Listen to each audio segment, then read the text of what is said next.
Hi everyone, welcome to Becky's Crafts and Goodies. I hope you're all okay. Today we are going to make some raisin and oatmeal cookies.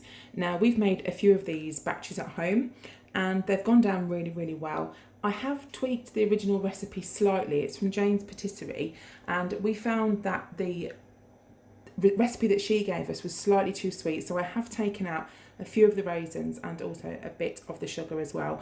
But I will tell you what the official recipe is and then what I've substituted it for. So I'm just going to run through the ingredients quickly with you now. We've got 125 grams of unsalted butter. You can use stork or margarine, anything like that will be fine as well. We've got 100 grams of light brown sugar there, and also the recipe said 75 grams of white sugar, but I've just put 50 grams in. Now if you wanted to just use granulated sugar, that would be fine. If you wanted to use all the light brown sugar, that would be fine. So the combined amount you should have is 175 grams, but I've put 150 grams here just to take a little bit of the sweetness away. We've got 1 egg that we're going to put in, a teaspoon of vanilla. So I'm just using vanilla extract, you can use essence extract, it doesn't matter. We've got 150 grams here of plain flour, the same amount, 150 grams of rolled oats. In this little pot here we've got 1 teaspoon of baking powder, we've got half a teaspoon of bicarbonate of soda, and we've also got half a teaspoon of salt as well. And in here the recipe states 200 grams of raisins, and I've cut that down to 175 grams because there is a lot in there. If you like loads of raisins and jam-packed, then do the full recipe of 200, but that's taken out a little bit more of the sweetness as well. So what we're going to do to start with is to cream the butter and the sugar, and I'm going to do that in my KitchenAid because it makes life so much easier. Right, we'll just pop this in here and we'll put the sugar in as well. Again, if you just want to make life easy, you can just use the same sugar, you don't have to split it.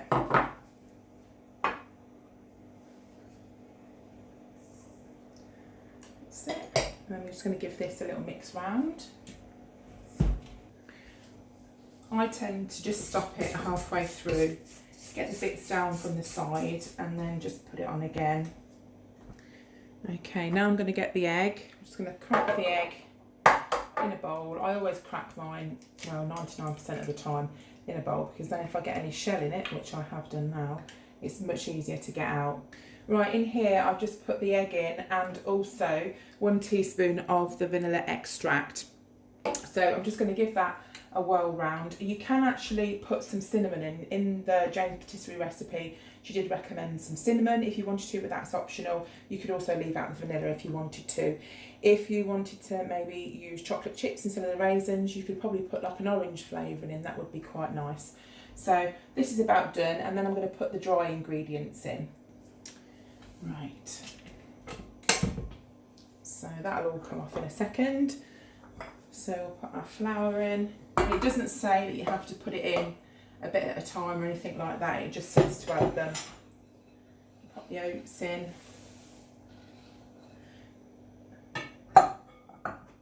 And the raisins.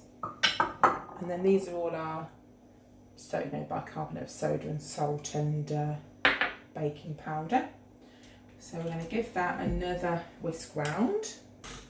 There we go. Now the mixture is actually quite a sticky mixture, and the recipe suggests that you leave it to rest either in the fridge for an hour or in the freezer for half an hour.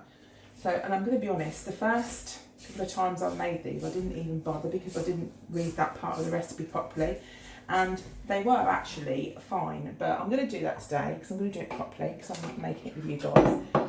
But unofficially, if you couldn't bother to do that, then just go straight for it. I'm just going to put that in here, but the mixture is quite sort of sloppy to a degree, so maybe that helps with that, but to be honest with you, I've never done it, so that's just a guess. So I'm going to put this in the freezer, be good, do what the recipe says for half an hour.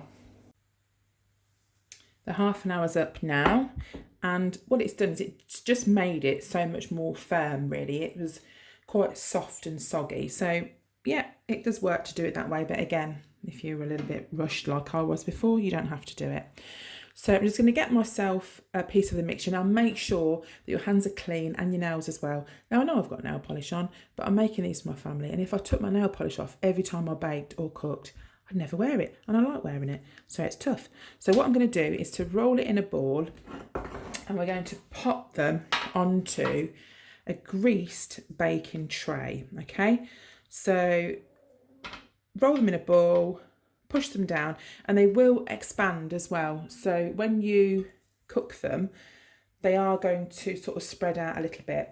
Now, the flatter you make them, obviously the thinner they're going to be. So I'll just put, I think on this tray, I'll probably just put 3, just in case they spread out. Now I think the recipe says to use about 85 grams for a cookie, but again, it's completely up to you. Just keep your eye on them in the oven. So that's those. I'm going to put these in the oven, make all the rest, put them on some more trays. So to pop them in the oven, I'm going to put them on 180 for around about 10 to 15 minutes. Keep an eye on them after sort of 10 minutes and just see. But again, it will depend how thin they are. If they're quite thick, they'll take longer. If they're thinner, they'll cook quicker. So I'm going to pop these in the oven now. Okie doke, so the first tray is coming out of the oven, and as you can see, they're really quite a nice size. What I tend to do is leave them on the tray for a few minutes just to cool, because if you go straight in, take them off while they're still warm, they can break. So leave them for a few minutes, then transfer them onto a cooling rack. Now these would make fantastic gifts. You could make yourself a box out of cardboard, something like that, and put these in as treats. You could make them up in bags. You could do all sorts of things. So you could actually give these as presents. So I'm just going to get the rest of them out of the oven, and while I'm doing that, I'm going to make myself a brew. Here we go. So they're all done. They're just on the rack now, cooling. Leave these for a little while, and I'm going to have one with my cup of tea. So I hope you've enjoyed watching this video. They are a really nice cookie to make, really easy, great to do with the kids as well. If you do like this video, give me a thumbs up, comment. It all helps with my algorithms and everything, you know, YouTube-y. So please feel free to do that if you like it. And that's it from me. So I hope you're all okay, and I'll see you again soon. You take care. Bye for now.